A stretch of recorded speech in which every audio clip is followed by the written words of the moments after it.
नमस्कार दोस्तों बहुत समय पहले की बात है। भारत के एक छोटे से गांव में एक युवक रहता था जिसका नाम आनंद था। आनंद का जीवन कठिनाइयों और संघर्षों से भरा हुआ था।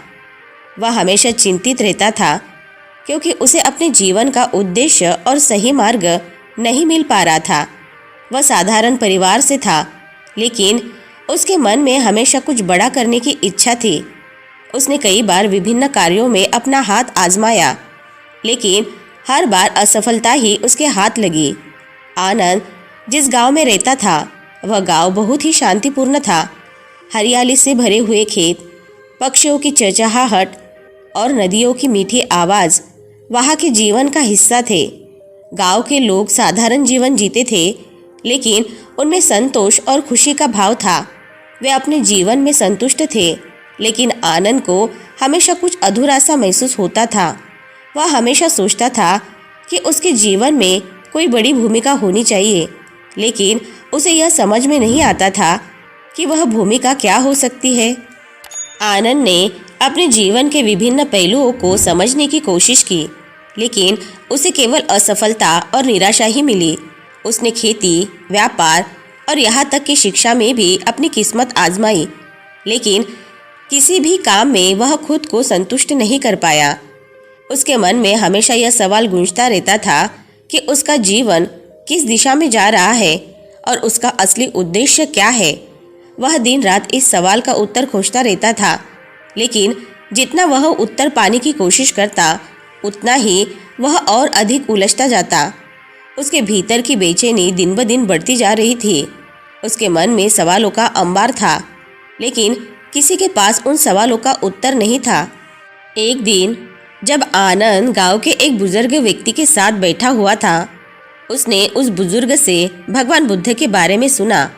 बुजुर्ग ने बताया कि भगवान बुद्ध एक महान संत है, जिन्होंने अपने जीवन में सत्य की खोज की और लोगों को सच्चाई का मार्ग दिखाया। उन्होंने जीवन के दुखों से मुक्ति का रास्ता बताया और बताया कि कैसे मनुष्य अपने भीतर की सच्चाई को समझकर जीवन को सार्थक बना सकता है। आनंद ने पहली बार भगवान बुद्ध का नाम सुना था। उसने बुजुर्ग से और अधिक जानकारी प्राप्त करने की कोशिश की। बुजुर्ग ने उसे बुद्ध के बारे में और अधिक बताया, उनके उपदेश, उनके ध्यान की विधियाँ और उनका वह मार्ग जिससे व्यक्ति को सच्ची शांति मिल सकती है। आनंद के मन में एक नई रोशनी का संचार हुआ। उसे महसूस हुआ कि शायद भगवान बुद्ध ही उसके सवालों का उत्तर दे सकते हैं। उसने ठान लिया कि वह भगवान बुद्ध से मिलने जाएगा और अपने जीवन के उद्देश्य को समझने के लिए उनसे मार्गदर्शन प्राप्त करेगा। आनंद ने भगवान बुद्ध से मिलने के लिए तैयारी शुरू कर दी। उसने अपने परिवार को अपनी योजना के बारे में बताया। उसके माता पिता चिंतित थे, लेकिन वे जानते थे कि आनंद की यह यात्रा उसकी आत्मा की शांति के लिए महत्वपूर्ण थी। उन्होंने आनंद को आशीर्वाद दिया और उसे बुद्ध से मिलने के लिए जाने की अनुमति दे दी।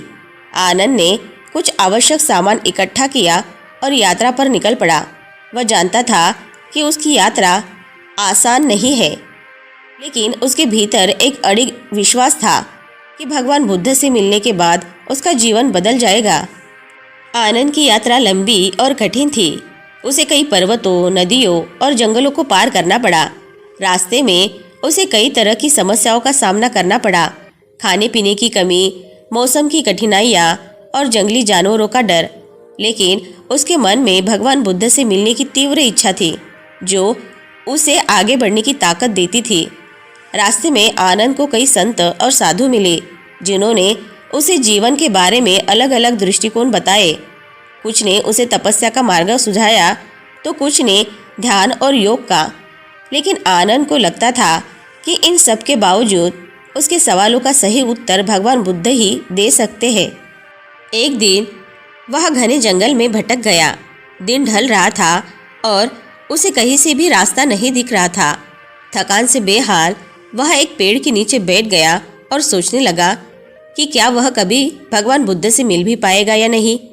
उसकी आंखों में निराशा के आंसू थे, लेकिन उसके मन में अभी भी एक छोटी सी आशा की किरण थी। आखिरकार कई दिनों की कठिन यात्रा के बाद आनंद भगवान बुद्ध के निवास स्थान पर पहुंचा। वह थका हुआ था, लेकिन उसके मन में शांति थी कि अब उसे अपने सवालों का उत्तर मिलेगा। भगवान बुद्ध अपने शिष्यों के साथ ध्यान में लीन थे। आनंद ने कुछ समय उनके ध्यान से बाहर आने का इंतजार किया। जब बुद्ध ने अपनी आंखें खोली तो आनंद उनके चरणों में गिर पड़ा और कहा, हे प्रभु, मैं बहुत दूर से आया हूँ। मेरे मन में अनगिनत सवाल है और मैं अपने जीवन का उद्देश्य नहीं समझ पा रहा हूँ। कृपया मुझे मार्ग दिखाइए। भगवान बुद्ध ने आनंद को उठाया और उसे अपने पास बिठाया। उन्होंने शांत स्वर में कहा, आनंद, तुम्हारा प्रश्न तुम्हारे भीतर ही छुपा हुआ है। जीवन के उद्देश्य को जानने के लिए तुम्हें अपनी आत्मा की गहराइयों में झांकना होगा। आनंद को कुछ समझ नहीं आया। उसने बुद्ध से और स्पष्टता मांगी। बुद्ध ने कहा, आनंद, तुम्हारे जीवन का उद्देश्य इस दुनिया के बाहरी चीज़ों में नहीं है। तुम्हें अपने भीतर की सच्चाई को समझना होगा। बुद्ध ने एक पात्र उठाया और आनंद को दिया। इस पात्र को पानी से भर दो, उन्होंने कहा। आनंद ने पास के झरने से पानी लाकर पात्र को भर दिया और बुद्ध को दे दिया। बुद्ध ने कहा, अब इस पात्र से थोड़ा पानी बाहर निकालो। आनंद ने पात्र से थोड़ा पानी बाहर निकाला। बुद्ध ने मुस्कुराते हुए कहा, अब और पानी निकालो। आनंद ने और पानी निकाला और पात्र अब आधा खाली हो गया। बुद्ध ने फिर कहा, और पानी निकालो। आनंद ने जितना हो सका उतना पानी निकाल दिया और पात्र अब लगभग खाली हो गया। बुद्ध ने कहा, अब इस पात्र को देखो। पहले यह पूर्ण था, लेकिन अब यह लगभग खाली है। इस पात्र में जो थोड़ा सा पानी बचा है, वही तुम्हारे जीवन की असली संपत्ति है। आनंद को अब भी समझ नहीं आ रहा था। उसने बुद्ध से इसका अर्थ पूछा। बुद्ध ने समझाते हुए कहा, आनंद, तुम्हारा जीवन भी इस पात्र की तरह है। जब तुम इसे विभिन्न इच्छाओं, मोह, माया और भौतिक चीज़ों से भरते हो तो तुम अपनी सच्चाई से दूर हो जाते हो। तुम अपने जीवन के असली उद्देश्य को समझने में असफल रहते हो। लेकिन जब तुम इस पात्र से अनावश्यक चीज़ों को बाहर निकालते हो, तब तुम्हें अपनी वास्तविकता का एहसास होता है। यह वह सच्चाई है जिसे तुम खोज रहे हो। तुम्हें अपनी आत्मा की गहराइयों में जाना होगा और अपने भीतर की सच्चाई को देखना होगा। तभी तुम अपने जीवन के असली उद्देश्य को समझ पाओगे। आनंद के मन में एक नई जागृति आई। उसे समझ में आ गया कि उसका जीवन बाहरी चीज़ों से नहीं, बल्कि उसकी आत्मा से जुड़ा हुआ है। उसे अपने जीवन के असली उद्देश्य को समझने के लिए अपनी आत्मा की आवाज़ सुननी होगी और अनावश्यक चीज़ों से मुक्त होना होगा। आनंद ने बुद्ध के उपदेशों को अपने जीवन में अपनाने का निर्णय लिया। उसने अपने जीवन को सरल बनाने का संकल्प लिया और बाहरी चीज़ों से दूरी बनाना शुरू कर दिया। उसने ध्यान और आत्म साक्षात्कार की यात्रा शुरू की। वह हर दिन ध्यान करता, अपने भीतर की सच्चाई को समझने की कोशिश करता और धीरे धीरे उसने अपने जीवन में शांति और संतोष का अनुभव करना शुरू कर दिया। आनंद को अब समझ में आ गया था कि उसके जीवन का असली उद्देश्य क्या है। उसने भगवान बुद्ध के दिखाए मार्ग पर चलना शुरू कर दिया और अपने जीवन को सच्चाई, शांति और संतोष के साथ जीने का संकल्प लिया।